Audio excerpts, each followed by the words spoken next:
Hamilton Khaki Automatic. This one's the Aviation Pilot day date.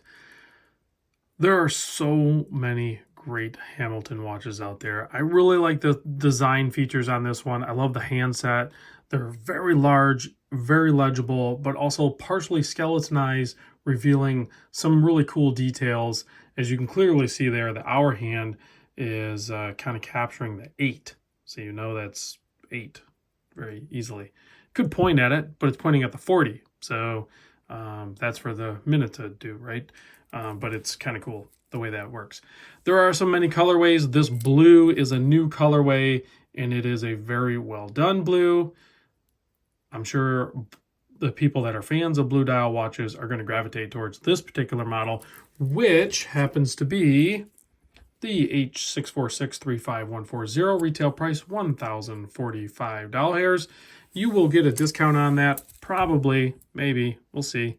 All that information will be down in the description. Saltzmans in Rhode Island, my buddy Richard over there, who sends all these watches to me so I can check them out, so you guys can see them. You'll have direct line of communication to him or any of the great folks really at the branch at Saltzmans, as well as a special discount code that I was able to get for you guys to save you money if you just wanted to purchase it online.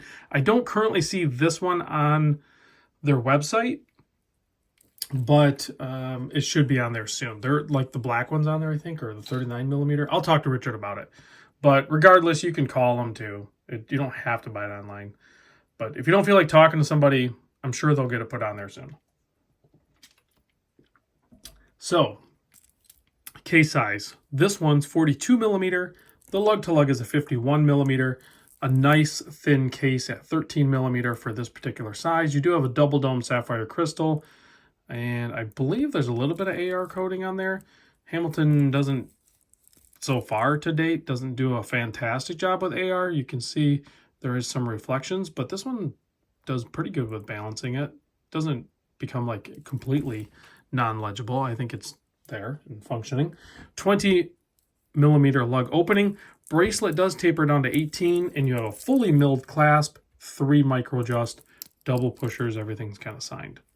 You also have a display case back showing off the H30 movement, which is the 80-hour power reserve movement using the day date function, and it has some anti-magnetic properties, and of course that long power reserve. You can see the hand sweep there. It's a little bit slower than 4 hertz. I think it's about, what, 3.5 hertz, technically. So, and that's partially for longevity of the service of the movement, but also some of the power reserve functions are sourced from slowing it down a little bit. And it's also very, in my experience, a very accurate movement right out of the gate because they're kind of like laser regulated or something.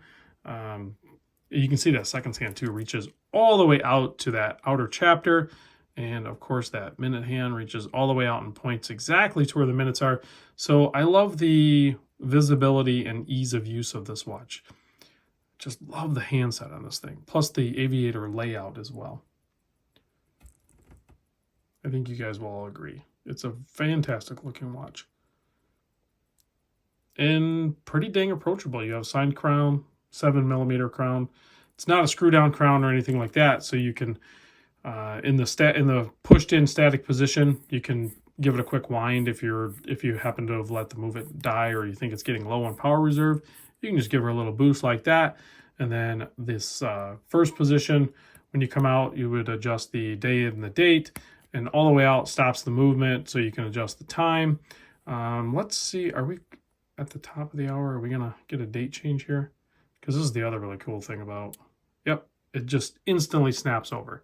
That's the one thing I love about most of the Swiss movements is they just instantly snap over. So, but if it's not in the right day or date, you can just change the date or change the day. And it looks like we have a dual day wheel, but they're the same print. It's not a dual language. That's interesting. So pretty easy to use.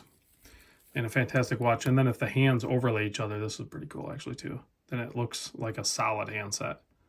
So that's pretty fun. Not an Easter egg or anything like that, but it's just a cool little feature. Here it is on my 7¼ inch wrist. It's not sized, but you get the point. I've actually owned one of these models. It was the black one, because these, when they first came out, it was pretty much just the black one, but now you have some options. And some options with the size, because I think they make a 39mm as well. So if you're like, Rob, 42x51 is normally okay, but when it's not a dive watch with no bezel and the whole thing's all dial, then it just looks way too big. Well, get the 39mm. That's an option. And that's a pretty dang good option. Thank you, Hamilton, for giving us those options. Let's give this thing a quick blast with the UV light. I think one of the main things I liked about the first generation of it, or the one that I had, is the markers were all like brushed applied metal, where these are printed on, or I think they're printed on. I mean, that triangle looks like it's submerged down. Almost looks like they're cut in, but I think they're printed on. But it's cool because the cardinal positions, the 12, 3, 6, and 9, they're like cut and submerged in. You can see that there. They're cut and submerged into the dial. But if you remember, the earlier generations of these had that brushed metal applied markers, and the way they reacted with light and everything was great. But you didn't get this level of lume. This is where Hamilton kind of stepped it up a little bit, and they gave us a more legible dial as far as lume. Now, you don't, all you get are the cardinal positions, but it's still pretty dang legible. And it kind of looks like the, what is it, the attitude thing or whatever when on the flight. I haven't been in the plane in a while, but anyway, guys, thanks for watching. A big thanks to Saltzmans for sending over these watches and supporting the channel. Please use my suggested authorized dealers and make sure you have a good, safe, pleasant purchase experience for your great watches. I'll see you on the next vid.